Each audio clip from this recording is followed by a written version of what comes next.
Are you struggling with your rhythm on your serve? Maybe you've lost pop on it. You're not getting enough power. Maybe you had power before and you lost it. You don't know the reason. Well, this video is going to share with you a possibility, a reason that you might have lost power or lost your tempo, timing, and rhythm on your serve. My name is Jeff Salzenstein. I'm the founder of Tennis Evolution, former top 100 ATP player, AKA the serve surgeon. People just start calling me that, so I guess we're going to run with it. I like to just help players get in with my racket, my scalpel, and with all of the knowledge that I've had over the years of working with serves and working with my own serve to try to figure out a system that can work. And in this video, we're going to reveal to you a couple of big tips that can help. Now, I was working with a client. He lives in Denver. He came to me. His name is Phil. And Phil is in his 60s, might even be in his 70s. He's a 4.5. He's a committed player. He is just very passionate about getting better. And one of the things that Phil struggles with is his timing and his rhythm. And the reason why is, and I see this a lot, he starts in his full motion and his serving arm gets ahead of his toss arm. What do I mean by that? This arm gets going and gets into the trophy position way too early. So he's basically getting to this position too early with his dominant arm, with his serving arm. So what we have to do is we have to follow this technique or this concept that I call slow go, which I've mentioned in other videos before, but I want to reiterate it today. And what happens is a lot of players start with their arms moving together, that down together, up together motion, and so now this arm gets ahead. This arm gets ahead. It needs to actually lag more. So when you make this first move, the tossing arm needs to lead, and this arm needs to lag a little bit more. It can stay down here, it can be here, but at some point this tossing arm has to be ahead of this arm in height instead of being here too early. Okay, so that's a big problem with his rhythm, because what was happening with him is he'd get to here and then he'd have to slow the racket down here before starting his momentum again. And we don't want to do that. We want a gradual build. We want a slow go.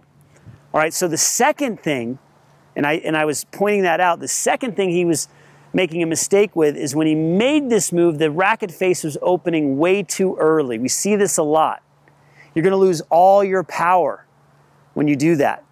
You want the palm down like this, because the palm is going to be down, and then as you move into the racket drop, it's going to flip open like this, and that's where the power comes from, that whip-like effect. You're here, you're here, you're here, boom, and then you go. But he was opening up too early with the racket face. Now, he has a continental grip, but he was still opening. And when I see a lot is with the first move, this racket tip right here is facing towards the back fence at this place in the motion. Now, once you do this, once you open the door, open the gate, I call it, once you open the gate like this, now you're going to find this position with trophy, in the trophy position. We don't want that. So you really have to work hard to keep the racket face closed. Look at the strings now facing the back fence with the first move. And then all I have to do from here, instead of going like this, I just have to bring the racket up like this. It's one continuous motion with the palm down. You can actually trace that without a racket and see if you can do that. Palm down before you flip when you start to move towards the racket drop. Players are opening too early, and this is why he was complaining about no power, because now you're having to manufacture power. Okay, if I get moving too fast and I open up, so watch me move fast, watch me open, that's all I can do. I have to muscle the ball and I have to push. We want a slow, gradual build, slow, and then I go. Slow, and then I go, right? So we talked about slow go. We've talked about slow go. We've talked about the racket face closed, closed, closed, closed, closed, then it opens. Okay, those are the two big concepts that I want to share with you today that can help you with your serve. Now, how the heck do you fix this? Well, two tips I'm going to give you today. Number one, start in a 3/4 serve. Notice how the strings that are going to make contact with the ball are facing my knees. They're not starting like this. If we were to show a video of Phil, he's in this position right here. It'd be like him starting his motion like this and then going like that. We don't want that. We don't want that opening. So you've got to start with the strings facing the knees, and then from here you just think of bending the elbow and getting into that trophy position. Okay, for the slow go, I'll do that again. Okay, and again, don't worry about where the ball goes. I know it's going 20 feet long. I know it's going in the net, but you know what? I'm here focusing on teaching you, okay? So some of you are gonna give me a hard time about missing the serves. I want you to focus on the concepts, okay? Focus on the concepts so that you can serve better. Now, here's the deal.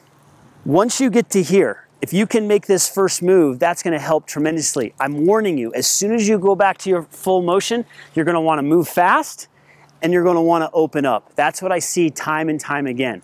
So really stay in this position a long time and try to move with this tossing arm before you bring this hand up, okay?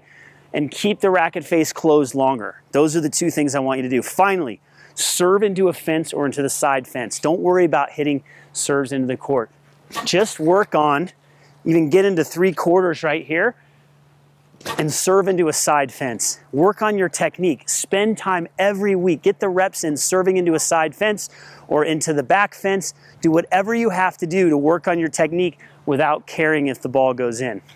Hope you enjoyed this lesson today, and also my outrageous unforced errors on my serves, the one that went in the bottom of the net, the one that went 20 feet long.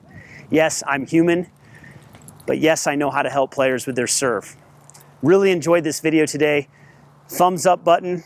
Go ahead and click that one, smash the notifications button, make sure you're subscribed to the channel, share this channel with everyone. We are here to help players get better at tennis. Also, make sure you leave your comments and questions below. I'm here to help. And finally, we have a free gift to offer you today. 3 serve myths that most players are falling for. I don't want you to fall for it. You don't have to anymore. I understand the serve. I can help you. Click the link in the description below somewhere in this video. We're going to get you that help with the serve and with the rest of your game. Over and out for today. Thanks so much for your time. Really enjoyed helping you today.